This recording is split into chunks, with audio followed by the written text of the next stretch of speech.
Apparently it's very difficult to custody crypto. Prime Trust, the allegedly insolvent crypto custodian that owes customers upwards of $156 million, is not helping the crypto industry's shady mainstream reputation. With the infamous Mt. Gox, less infamous Quadriga, and a handful of other times crypto companies have entered mainstream awareness for losing millions of dollars of customer funds, we have years of evidence that custodying crypto is apparently quite difficult. And yesterday, we got even more. On the morning June 22, crypto custody giant BitGo terminated its acquisition of rival Prime Trust. By that afternoon, Nevada's Financial Institutions Division FID ordered Prime Trust to cease all activities, alleging the company's overall financial condition had considerably deteriorated.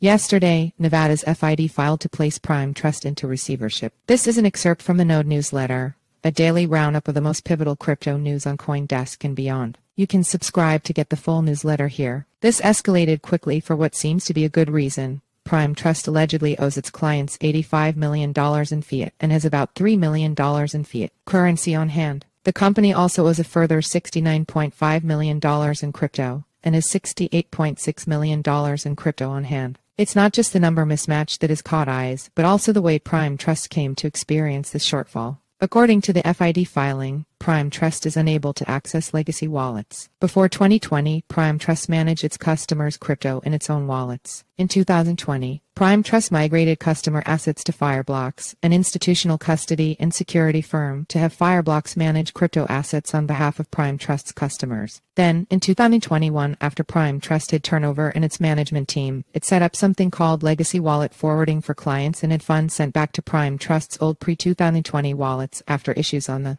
Fireblocks platform. This, it turned out, was a huge mistake. In December 2021, Prime Trust discovered that it was unable to access those legacy wallets. Here's the bombshell from the filing. It is understood that from December 2021 to March 2022, to satisfy the withdrawals from the inaccessible legacy wallets, Prime Trust purchased additional digital currency using customer money from omnibus customer accounts. There are two major takeaways here. First, a custodian like Prime Trust not having access to wallets is incomprehensible. The whole point of a custody service is to pay someone to be better at custody than you. This incident completely undermines the marketing pitch and business case used by third-party custodians, the claim that people aren't smart or brave enough to hold their own crypto, so they should trust a custodian. They're the experts after all. Apparently, that wasn't the case with Prime Trust. And to get in front of the claim, don't let anyone tell you for a second that Prime Trust is some second-rate firm. Prime Trust was known to be a legitimate, young company with promise. It raised over $100 million in a funding round last year that included FIS, Fin Capital, Mercado Partners, and Kraken Ventures, and counted several crypto firms including Swan Bitcoin and Coinbits as clients. Second, and here's the main issue.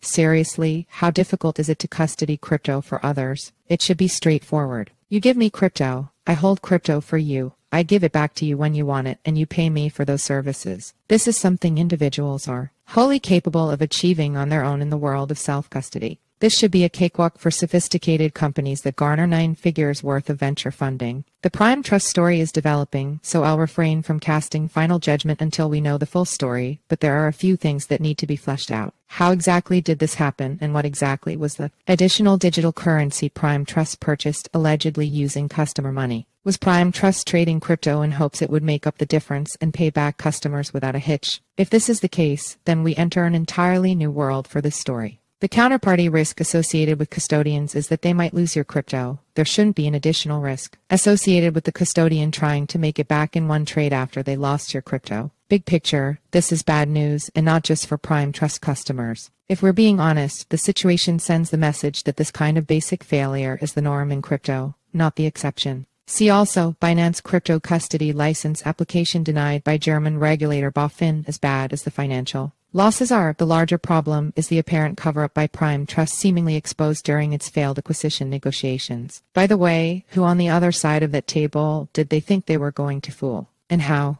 Crypto has a shady mainstream reputation, and here's yet another example of shady behavior. Given Prime Trust's pedigree, it immediately makes you wonder what other companies, maybe even with a trusted name, are playing fast and loose with user deposits. Maybe they are. Hopefully they aren't. But during crypto bull markets where no-name tokens can increase by a factor of 100 or 1,000, maybe they haven't gotten away with it. The issue for the industry is that stories like Mt. Gox, Quadriga, and FTX dominate its reputation, casting doubt even on the good firms, and telling people to watch their backs just won't work.